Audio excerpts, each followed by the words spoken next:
To a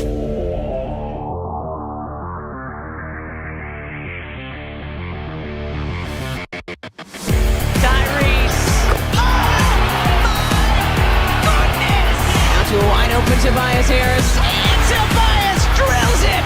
Sixers up one! Embiid fakes, Embiid down the lane!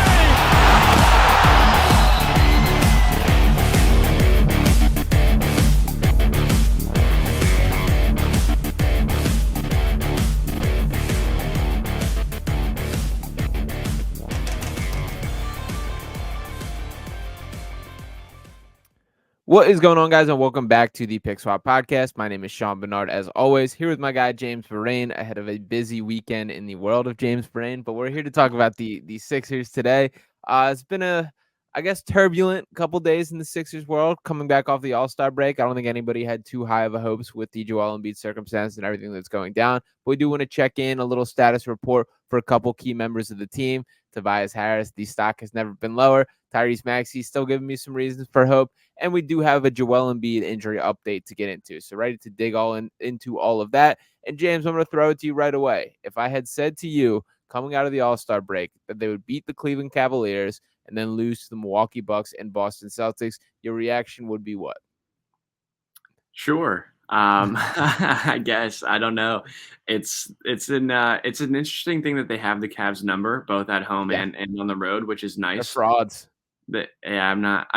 Good for them. I'm happy they're having a good season, I guess. They're like the lesser of all the evils in the East, if I had to put it that way. But I'm not like I'll put it to you this way, Sean. I've watched these games, and the only thing in my mind is if Joel is playing, I don't feel like the Sixers are afraid of anybody in a playoff series. And I know that's maybe sounds like kind of weird, seeing that they've lost all these games and they got crushed by the Bucks not too long ago on national TV. All their games are on national TV when they're getting their ass kicked. It feels like too many teams, dude. What are we doing? It's tough when Joel's not in, but dude, I'm not. We'll get into the Joel stuff in a little bit. I feel really, really good when he comes back, if I'm being completely honest, and I feel like it's going to be sooner than we think. Maybe, I don't know, but either way, I think I'm excited for the playoffs. I actually put some money on the Sixers to win the Eastern Conference and for the Sixers to win the championship today. So I'm financially invested as much as I am emotionally invested. Love it. Which can only make it worse. I love it. And I think, to be honest, Joel Embiid's MVP case should have only strengthened after watching this team. That it is ridiculous the amount of holes he covers up on this roster. And we see how limited so many of these players are. Nico Batum is a guy that I'll throw out as a primetime example. We have gassed him up throughout the season, and I still feel that way. That next to Joel Embiid, he's a pretty much perfect player. That he makes quick decisions, makes great entry passes, has a ready catch and shoot guy that has one of the quickest releases we've seen. But when you take away the MVP of the league, Joel Embiid, he looks like a pretty limited basketball player out there. And he's a guy who's seen his minutes cut. He's essentially functioning as the backup center right now, which is pretty telling for how the outlook is on Mo Bamba at this point in time. And there's a lot to get into about this. I do want to start with a little good vibes moment. We have not spoken about this guy very much yet. Ricky Council IV, to me, has been probably the biggest storyline with the Sixers team from a positive standpoint. To read off his stats in that Celtics game specifically, which I thought he popped off the page, played 19 minutes in that, finished with 16 points and 4 boards, made his impact felt from an athletic standpoint, the way that he just attacked the basket, his body control, his just will and effort level is off the charts. What's kind of your thought process for what you've seen from Ricky so far? Yeah, man, every game I become more of a fan of Ricky Council. There's intangible skills that some guys have, and Maxey has that motor that you talk about, and kind of just like it never seems like he's tired. Council is the same way, obviously not playing the same amount of minutes, but he looks like a guy that doesn't matter if it's minute 1 or if it's minute 48, he is going to be out there, putting everything into it. So he's fantastic to watch. It's one of those things that, it kind of makes the Jaden Springer, like moving on from Jaden Springer, feel a little bit better that, knowing you kind of have a guy that's playing somewhat of a similar role, maybe even more versatile in a lot of ways. Yeah, better than Jaden Springer. He's better than Jaden Springer, right now. Obviously, there's still, I think the handle is the biggest thing, and I'm really excited for him to come into next season. I think that, all things stay the same here and he comes back for next season. He's a guy that I think would be, a massive piece to the bench rotation, given a little bit of a better jump shot, and really just tightening up the handle. Sometimes he's a little bit haywire going to the basket, but dude, he's got that knack to him getting to the free throw line. He doesn't even just he doesn't like attract contact. He seeks it out, and he's so physical, which is something that a lot of guys don't have. And it's not like he's baiting fouls. He just is ready for carnage at the rim, and he's he welcomes that. So it's really interesting to watch him play, and him just be able to step in, and he's one of those kids that he's ready. He's just ready to go, and it doesn't seem like any moment is too big for him. So he's ready to step in, and as these forwards are aging on this current team, he's a guy that in that 3-4 spot will maybe take up some minutes here towards the end of the season, which I don't doubt. And I'm looking forward to it because he's a really nice guy to have on the team. And it seems like guys are like comfortable giving him the rock and like letting him go at it. So that's an interesting piece to it too. But I've been obviously very encouraged by Ricky Council. Yeah, that has stood out to me as well, that this is a guy who's an undrafted free agent on a two-way contract. And there's moments, obviously some of this is by necessity for the state of the Sixers, but there's moments throughout the game where guys are just like, let's let Ricky cook. And he's doing well with it. That the way that he attacks the rim is super impressive. It looks bizarre. It looks out of control at times, but he's finishing at a super high rate. And as far as obviously small sample size, so I'll put that out as my disclaimer here, but the highest free throw rates in the NBA this season, Ricky Council ranks 4th across the entire league. As far as the most free throws per 36 minutes, there's only 2 players in the league averaging more. That's Giannis and Joel Embiid. That's kind of the rate that he's attacking. And I do think those numbers will obviously settle down as we get a larger sample size. I love kind of the frantic just way that he plays, the way that he attacks every moment he's out there. And like, I'm still not sure how I feel about him from an overall role perspective or positional standpoint. Right now, he's just a guy that, like, I've liked the looks of the small ball lineups, was essentially have been either Batum or Tobias as the technical center, but it's largely been Ricky Council being the big man duties with that as far as getting up for rebounds. He skies for boards. He gets grown man rebounds too. So I'm all in on Ricky Council. I think the Sixers need to transform that into a traditional NBA contract and take him off the two-way contract. Give him one of the Sam Hinkie special 4-year deals. There's no doubt in my mind that guy is going to be a rotation player for a significant amount of time. And the sooner the Sixers can get him under organizational control, the better, because I'm in on Ricky Council IV. He's done everything to win me over. And one of the areas of his game which has particularly stood out, and I'm going to kind of juxtapose this with Tobias Harris here, is with Tobias, we're seeing such like a conscious effort to get him involved, try and get him going, interrupt the entire flow of the team to get him his look. Ricky is making the most out of really nothing. Like, he's getting putback slams. He's getting second chance points. There's really not a lot drawn in transition. He's been terrific. It's a lot of him making opportunities out of nothing. And to kind of swing this into the negative side of things, with Tobias Harris, it's been the exact opposite, that he's been a ball stopper. I had a guy tweet at me today, the shout out H, for saying that he turned into Jonah Bolden, which I do appreciate that callback. But is this the worst stretch of basketball we've ever seen Tobias Harris play? Yeah, probably. I wanted to I wanted the nuanced take there, but there's not much more to say. It's pretty brutal. He has the unique ability to find the times where his skill set is needed the most and do the least with it. He's always had these good stretches, alongside Joel or when Ben was here or when Harden was here, and sometimes they had some success together. And he finds a way, man, when it's like, Tobias, we need you to step up, hold the scoring down a little bit, be a primary defender, attack the boards, do Tobias stuff. He's like, no, I'm good. I'm going to just shoot like 3 of 19.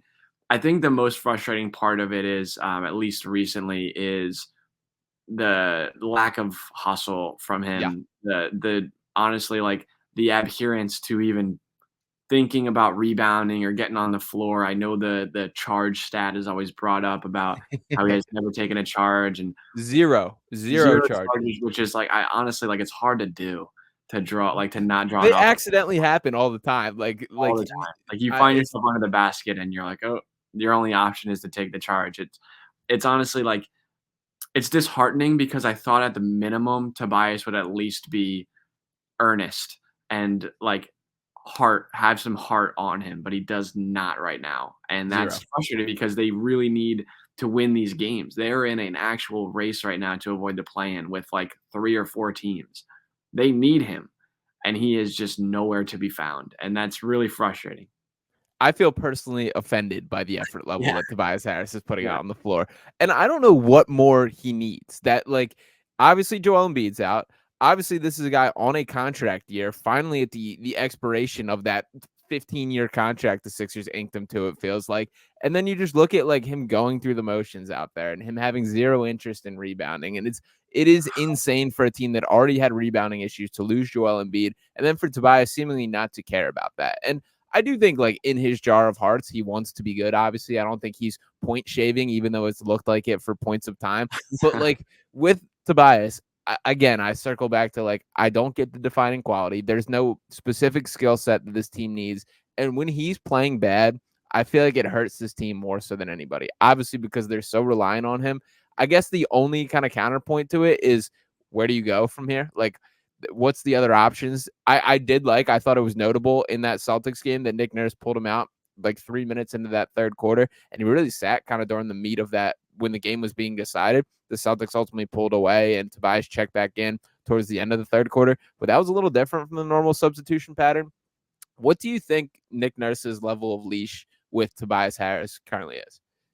I mean, I think right now you don't have a lot of choice, right? Like you just don't have, obviously we love Nico, but not a solo scorer by any means, not volume scoring. Like Ricky obviously has done a great job, but he's still an undrafted rookie. Like at the end of the day, it's really hard to entrust him with a lot of scoring, responsibility. Obviously, Maxey's done a great job, and we'll talk about him over the last couple of games. But now Melton's out and Buddy Hield. I feel like teams have just decided, like, yeah, we're not going to let him get free shots. They're not going to let him get open. And you've seen him struggle a little bit. Sixers have done a pretty bad job of forcing him looks to or getting him opportunity. I thought they did a much better job in the early games. I think that's been more on the Sixers end than opponents from my read of it. Yeah, and I mean, I think, sometimes it comes naturally, his gravity, and you're able to just kind of capitalize on that, and it felt like they did that. Maybe, there needs to be some updated sets and different things that come with, Buddy Hield and what he does bring to the table, but it does not feel like he's getting a lot of open looks. So when you're kind of coming to that, like Paul Reed, like he's not an offensive engine, right? There's really only one other guy that you can look at aside from Maxey that's like has tenure, has proven the ability to be somewhat of a hub of offense. Obviously, we're not in a spot where we're, loving Tobias Harris. We've dealt with it for far too long to think that way, but he is necessary right now. There's not a lot of other options that you have. Like Robert Covington has been out for forever. Like there's nobody else that you can really turn to at this point. Kelly Oubre we're also in kind of like a bad Kelly Oubre stretch. Like when his role is increased, it's very frustrating sometimes the way that he plays. So like there's not a lot of other ways you can turn, not a lot of other places to look. So you need for him to go through this. You can't really maneuver around it because he is necessary right now. That being said, I think come playoff time, say Covington's healthy, say everyone is around, I don't think that Tobias Harris has earned his right to be a 35 minute a night guy. Like I think that he should be in a spot where, unless he is on one, his minutes are looking more like 24 to 28. And I think that 28 is on the high end. There's far too many guys, if you have Covington and Batum available, that do a lot of the things that he should be doing at a better rate, and they don't fuck everything up, to be completely honest. Like sometimes he just ruins things. The way that they play is so frustrating with him. So I think the leash right now has to be long because of the current situation. But once it comes down to it, and this is a playoff series, if he's this bad, dude, he can't play. Yeah, no, I'm totally with you. And he absolutely has not earned his way into being guaranteed in the closing lineup or guaranteed to play 30 minutes a game in the way that he's been treated really throughout his Sixers tenure.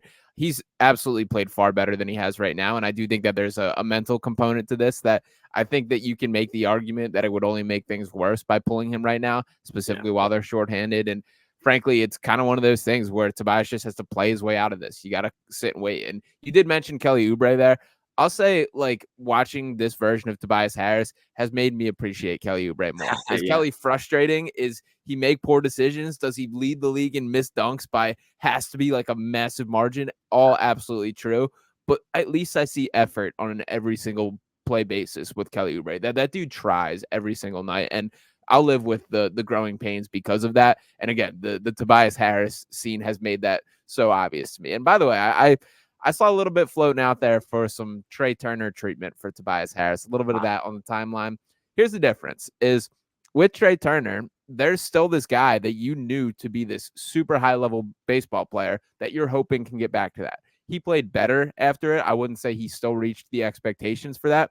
Tobias Harris, we know what he is. We know exactly what type of player he is at this point. There is not that much room for him to go up from here. He's not magically getting better because there's a standing ovation.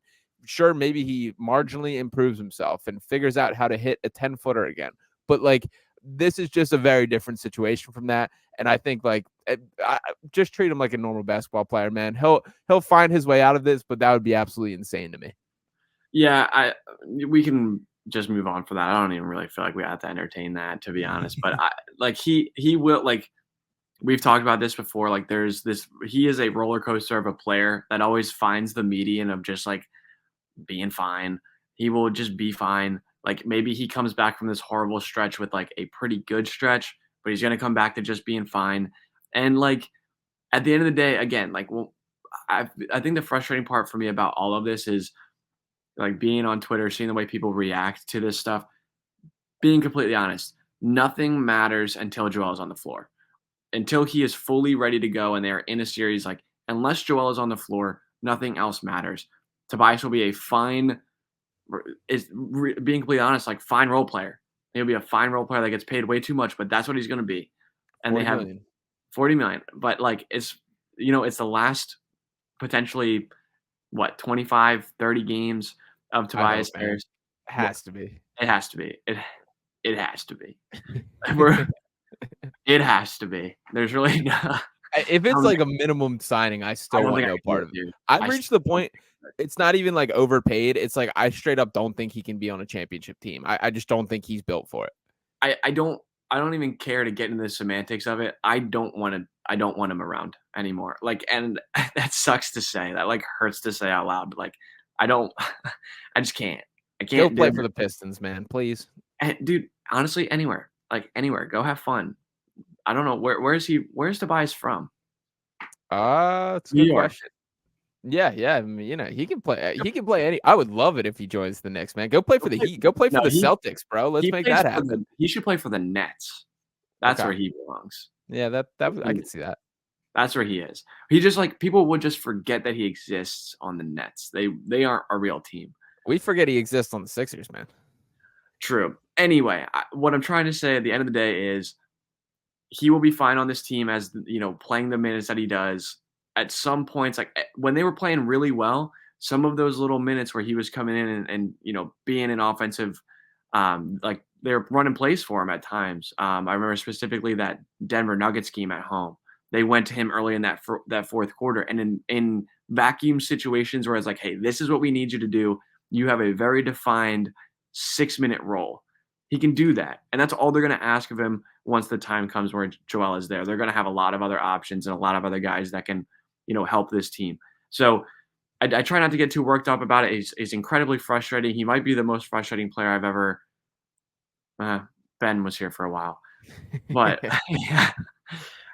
Anyway, I don't even want to deal with it anymore. Like, you just gotta kind of have a longer lens, in my opinion.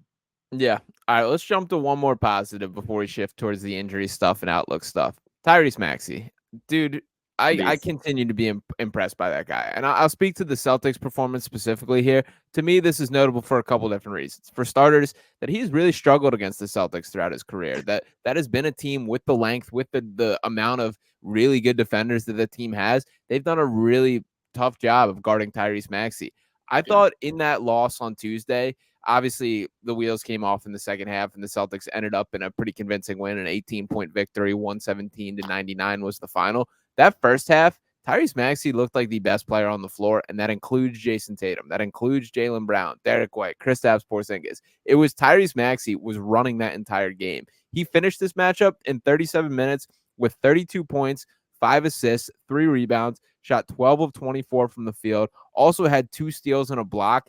I think that was the best defensive game of his career. I thought he was locking up Jaylen Brown picking his pocket in a way that and letting him know about it in a way that we haven't really seen. That there was some trash talk getting in his face.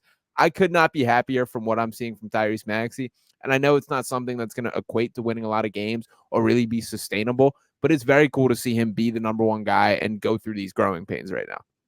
Yeah, I think he's taking it personally, which is important for a guy that's in his spot. And to be honest, like if we want to hold the standard to the standard, hey man, it's year 4. Like you're an all-star. Yeah. It's time. Like it's time for you to step up. And I think he's obviously been preparing for this and he's ready for it. But I think a lot of times, especially with a guy like Tyrese who has a kind of outplayed expectations, is we forget that like, dude, you got named to be an all-star. You were playing with those guys. We are all ready for you to be that guy. And it's given him the opportunity now to show that to, on a larger stage with Joel out, but it's also now empowering him. Like, I think, again, this is a really good thing come playoff time. Like, there's going to be moments where the other team is going to do everything in their power to stop Joel. Who's going to be next? And Tyrese is not only capable, I think he's willing and he has the want to. So it's important for these games with him to continue to, even through struggles against teams that you've struggled against, like the Celtics, who are long and have great defensive guards and protect the rim really well and do everything annoyingly well. He is able to now go into that and say, I kicked your ass on both ends of the floor. And when I have my guy with me, it's going to be a little bit different next time. So I love that. I think it's important for him to continue having these moments and these games. And, there's not much left to prove for him, obviously, without Joel on the floor. This playoff run, I think, is going to be huge for him, though. Yeah, absolutely. And you mentioned his guy coming back, the lead singer, as Pat Bev has coined him. Joel Embiid spoke to the media for the first time since tearing the meniscus, since being out injured, having the surgery, all these things. And we did finally get to see it directly from his mouth, to hear what he had to say, talked a little bit. He did acknowledge that he'd been battling injury for several weeks before that particular incident, and whether that was re-aggravation or making the situation worse or whatever the situation is, but definitely something that had lingered. He also was very open that he plans to come back this season regardless of what the team is, what seed they're in at that point. He even went down to listing them all off, whether they're 3, 4, 5, 6, all the way down to 11, said, I don't care. And one of the cool quotes that I thought he said was just expressing kind of the why, that's the plan, was the original quote for him coming back. And then he talked about how they have to evaluate him, all these things. But the quote that really jumped out to me from him is he talked about, quote, my mindset is playing basketball, playing as much as I can. For 2 months, I was not at 100%. I wasn't even close to it. And I just felt the need of giving it my all to my team and wanting to win because I know I can, I can add to this basketball team. So that's nothing different. So there's nothing different I would have done. This was very depressing, but the way I also look at it is that's another way to work on myself, on my body, and just get as healthy as possible. So all signs trending towards Joel doing everything possible to return. Is that absolutely a good thing in your book? Yeah, dude, I love just seeing him today. I think like that alone made me feel, just happier about the team. I know that they're in a real tough spot right now, and they're going to have an uphill battle come playoff time. But I really do think like, obviously being injured, missing time, it's never good, especially for a guy like him. But this was a get right? Like he'd been dealing with his injury. This was something that he had initially suffered a long time ago that he's finally getting fixed, that he's now rehabbing the right way. And obviously it's an aggressive rehab. He wants to come back as early as he can. I'm sure they're going to be as cautious as they can, but he wants to be back. They need him badly, as we've, spent the last 20 minutes talking about. But come this playoff run, realistically, if he's, fully recovered from this knee, it's as healthy as he's going to be. It's as refreshed as he's going to be. And if he was the best player in basketball by a pretty large margin on a hampered knee, imagine when he comes back fully healthy, full of strength, feeling good. Joel defensively is going to make such a massive difference. Like we could talk for an hour about how underrated his defense is, but he's going to be, this playoff run is like really defining. I feel like in a lot of ways, it's a team that I think is as strongly built around him as they've had, again, when everyone's healthy. But it gives him the opportunity, I think, to ramp up to the end of the season, play some important games down the stretch, and then go right into a playoff run where, had he missed how many games has he missed? It's been 3 weeks? Yeah. Under 10 still, I feel. Definitely. About that, yeah. Oh my God, it's felt like a year, dude. Yeah. It does feel like it's been forever. I mean, the All-Star break makes it feel longer than it was from a result standpoint. So yeah, but they need them. There's no doubt about it. And I guess to jump into like the seeding conversation, do you care how much they fall down the standings? I'd really love them not have to play a play-in tournament. Like again, at full strength, any of those teams that are down there at the bottom should be. You shouldn't be worried. Although the Pacers are, whatever. I'm not afraid of it. I'm not afraid of anybody. But yeah, I mean the Magic are good. The Pacers are good. The Bulls are trash, and the Hawks are trash. And the Hawks are only going to get worse, right? Is Trae Young out for the year, or he's out for an extended period of time? Extended period of time, but should be back. Okay. So I think we should be looking more at the top dogs here. That Boston. I don't care at all about who they play in the first round. If I'm being completely honest with you, like if you're bringing me the Cavs or the Bucks or the Knicks, again, like I think it all goes back. You're gonna have to play these teams eventually. You're gonna have to play one of these guys. I mean, do you want to avoid the Celtics to start? For sure. But if you got to play them, dude, who gives a shit if it's in round 1 or if it's in the Eastern Conference Finals or if it's in round 2? Like, you have to go through them. If you want to win a championship, you got to beat at least 3 of these teams. So what's the difference? Obviously, I don't want them to have to play the play-in. I'd prefer them just to not have to play an additional 2 games or 1 game, depending. But aside from that, I really like if they're the 6th seed, dude, and they play the Bucks in the first round, I'm ready for it. Yeah, absolutely. And that would be the Doc Rivers layers, the Giannis, the Pat Bev. There's plenty of ties in there, so that would be electric. I do think the 8 seed is probably worst case scenario. That I don't see a world where either the Bulls or the Hawks pass the Sixers team, even as currently standing. That 5.5 games back, it looks like the math there for the current situation. Yeah. The Pacers, Heat, and Sixers are kind of the ones, and Magic even are in this kind of gap together. The Magic, the more I've watched them this year, the less I believe in them. That I feel like it's a bunch of talent there, but it's a bunch of mismatched parts. I don't think they got enough shooting. They're obviously still very young. I don't have a lot of my optimism for the Sixers staying afloat. I think is more because of my pessimism for these other teams. The Pacers, although I will say Pascal Siakam looks like he's starting to find his fit within that roster, but I still think this team got off to a hot start and cooled off a little bit. The Heat, I will say, are scaring me a little bit. That they look very good again, and that is frightening from a. Yeah, they do. Kevin Love, ageless, and I don't know how they do it, but I guess the bottom line is the Sixers continue. They have to focus on them. That it's all about getting Joel Embiid healthy. The only pushback I'll have to anything you said is I think we are underselling the legitimacy of what if he's just completely out of shape, or what if he just isn't up to basketball speed. I will say Joel's a guy that's pretty used to playing through injuries and has been through this type of show plenty of times before, but fitness has always been a bit of a question, and obviously he's been off his feet for a little bit. How much of a concern do you think that is? I mean, I guess so. It's one of those things you knew about it. Yeah. There's a barrier to me of things that like might be true, but doesn't affect the outcome. Like he's going to have to play through it one way or another. Like I feel like too many times in, just in general with Sixers fans, like we've dealt with so much bullshit that it's like, it's always something. At some point you got to like stop caring about the miscellaneous things that are going wrong, that are holding them back. Like at some point, every team is going to be going through some shit like that. Obviously, not every team's best player has missed the last month, but every team is going through something, right? Everyone's going to have their drawbacks. Everyone's going to have the things that are keeping them from playing at 100%. If Joel is healthy enough to be on the court, and I don't care how many games he got to warm up, I don't care how many practices he's had to get in shape, he's going to have to show up. And like, it kind of just comes down to that. I think that he's, shown that this year. In previous seasons, it took him like a month and a half, 2 months to get ready to like into a season. Like October, November didn't even really matter to him.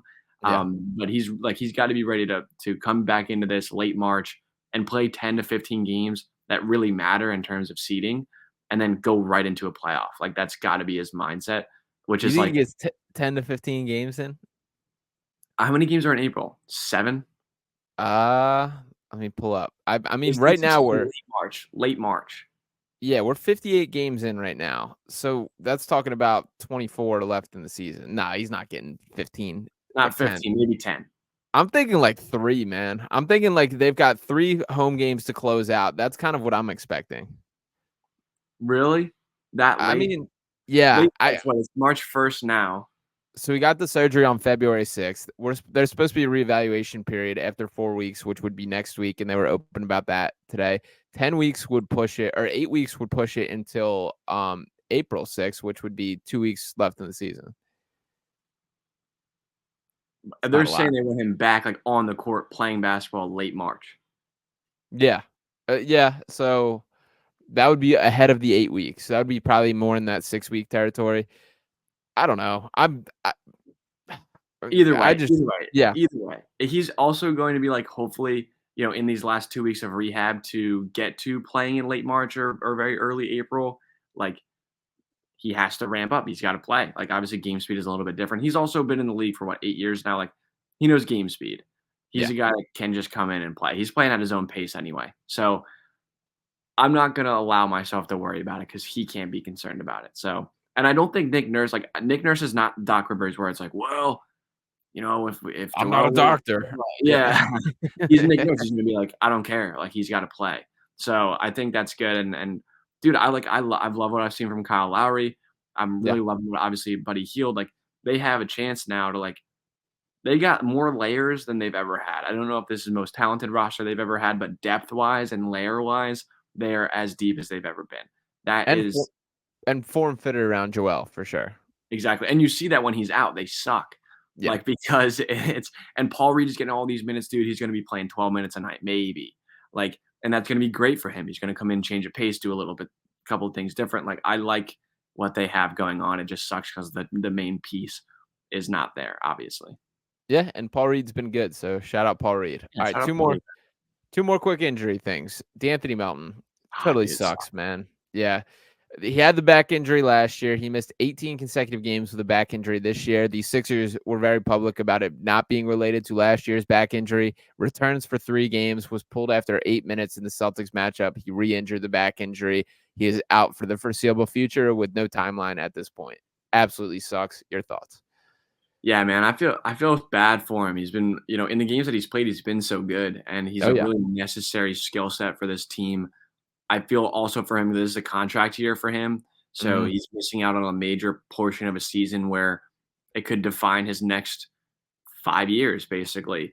So it sucks for him. It sucks for us because he was really he's a guy that can go off for 30 points in a night. He's been the trigger on the jump shot has been fantastic. Awesome. He's been shooting it well. He attacks the rim, although not a great at the rim shooter, but he is necessary to this team. He's very nice in the backcourt pairing with Maxey. So it's frustrating because it just got him back, and it felt like he had been out forever. Finally getting to see him back on the court, it was refreshing. And then he, hopefully, I mean, they don't even know really. I guess they didn't have an exact injury other than he left with back spasms, and now it's just listed as back. Which, I don't know. That's a bad injury to lingering for someone to take so long to come back, and then 3 games in, have to go out again. That's worrisome for the future. Yeah, and at 25 years old, these are things that stick with you. So I do feel bad for him. And back injuries, by the way, are not something that it's you play through really. That's affects your life. It's every step, every movement, every turn. It's not fun to be dealing with. So I definitely feel really bad for him. And he is a necessary part of the Sixers team. That I liked what they were doing with a lot of the 3-guard lineups with Melton. Saw a bunch of Maxey, Melton, and Lowry sharing the floor together. And it worked for stretches. Obviously, they're fighting from behind with some of these matchups, but at least that was some versatility that was not otherwise there. Totally agree on the contract side of things. And he's a guy that has turned himself into a very good player, that the 3-point ability is there. The 3-point willingness is to a point where I never expected it to be. He can handle it a little bit. He can play make more than he gets credit. He's just a really solid basketball player. We know the defensive ability, and that's made him such a seamless fit next to Tyrese Maxey. So definitely prayers up and hope he can return this season, and really sending prayers that this isn't something that's going to hinder his entire career, which I do, to be honest, think is probably on the table in these conversations. Yeah, that's a scary thought for him. Hopefully he's, maybe he's back for the playoffs. I don't know. Obviously he's got to take his time with something like this, but especially being the second iteration of probably the same injury, that's it's probably incredibly frustrating for him. So hopefully he's back at some point. No pun intended, obviously, but it's something where they need him. They need him as much as they need any of these guys. A good point of attack guard defender comes at a premium. They got one. at a great, contract, and I was hoping that maybe they can extend him as well, give him the long-term peace of mind there. But yeah, I feel for the guy. Yeah, absolutely. And speaking of good point of attack defenders, Robert Covington has played 26 games in a Sixers uniform since being traded. I would not have guessed that number whatsoever. I expected way lower. We have not seen him in forever. We finally got a little bit of an update that as of a week ago, we were told 3 weeks until the ramp-up process to return to play, that 3-week period is what they're targeting. So at this point, we're talking about 2 weeks until Covington could potentially come back on the floor. What's your level of optimism for what he can bring to this Sixers team? And do you think this is a guy that could play significant minutes for this team, not just in the short term, but in the playoff rotation? 100%. I think that he would be like his skill set again is super helpful. Just a savvy, smart guy, great hands. Obviously, he's like much better in an off ball, kind of a zone-ish defensive player. But he's a guy that in a playoff series can help a lot. Obviously, not a great shooter, but definitely willing and can knock down shots when when he's asked to. He can play that like faux small ball five. He definitely has more experience doing that than like Tobias or Batum or Ricky Council or any of these guys. So if he's back before Joel, I would imagine that he gets some run in that backup center role. And he's a guy that, next to Joel, having some size, some rebounding, just some strength, like just some real, like a real grown ass man, like Robert Covington is. So I think he would be fantastic to have back. It's kind of forget about him at times with how long he's been out. I cannot believe 26 games is the number that he's played. I genuinely thought it was like 10, like max. Same. Yeah. I guess he did get traded here pretty early on, now that I'm thinking about it. But yeah, dude, you miss him. You miss a guy that, their defense is so bad right now. They can't stop anybody. So any strong defender would definitely help. And I think, again, when you look at the way this team is broken down, the guys that can play best next to Joel, I think that Robert Covington can elevate himself and play alongside Joel and be a really good fit. Yeah, absolutely. And I mean this completely seriously. Like, if he's back and healthy, he should be taking 100% of Tobias Harris's minutes. Like, he's from my perspective, like tailor-made for what they need in the way that Tobias isn't. That he's a willing three-point shooter. He's a gunner. He's a guy that's going to put up contested looks, do it in catch and shoot opportunities. And defensively, he's awesome. That even in those 26 games, he was not getting enough of an opportunity, in my opinion. I don't think he's a guy that Nick Nurse particularly loves. But now we're kind of at the point where by default, he's a part of this team. That there's other guys, the Marcus Morrises of the world are no longer a piece of the puzzle, that there's not other options to play above him. There's still Batum. There's still Tobias, obviously. But I do think Covington's going to be a key part of this team. I hope he's fully healthy because his injury's been very strange as well. No, it's a knee issue, somewhat similar to Joel. So hopefully he, at least to our knowledge, did not get surgery or anything like that on it. So excited to see him. And I do think that could be a potential forgotten piece that matters in the grand scheme of this Sixers team.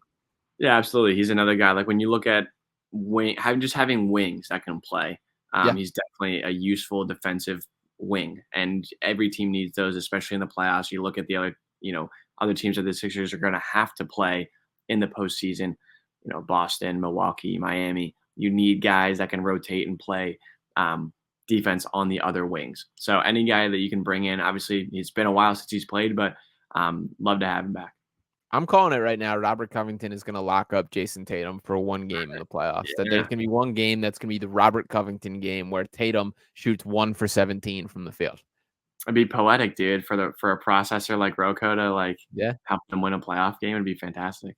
Yeah, absolutely. So Sixers are back in action tomorrow against the Charlotte Hornets. One of these games that is now a must win, and this is the category of team that they are capable of beating, but Charlotte's scrappy. Brandon Miller looks good. They got some pieces there.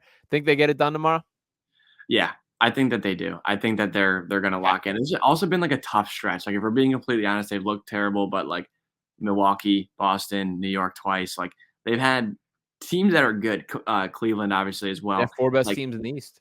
4 best teams in the East. That they've had a tough stretch here. So I think that they need to keep the intensity up. Obviously, it's in Charlotte?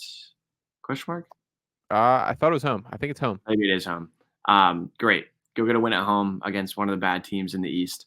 And they need it, dude. They need to keep stacking these wins because those other teams are doing the same. So definitely I think that they're going to be ready and they're going to get a win. Yeah, and it is at home, so hopefully they do get the job done there. Sixers need this one. We'll see what ultimately happens. Still a lot to be answered about this Sixers team. Appreciate all you guys for tuning into this one. Make sure you're smashing that subscribe button, dropping a like. Let us know any of your comments in the chat. I'll be sure to get back for you. And once again, appreciate it. Trust the process. I'll be back next time right here on Big Spot Media.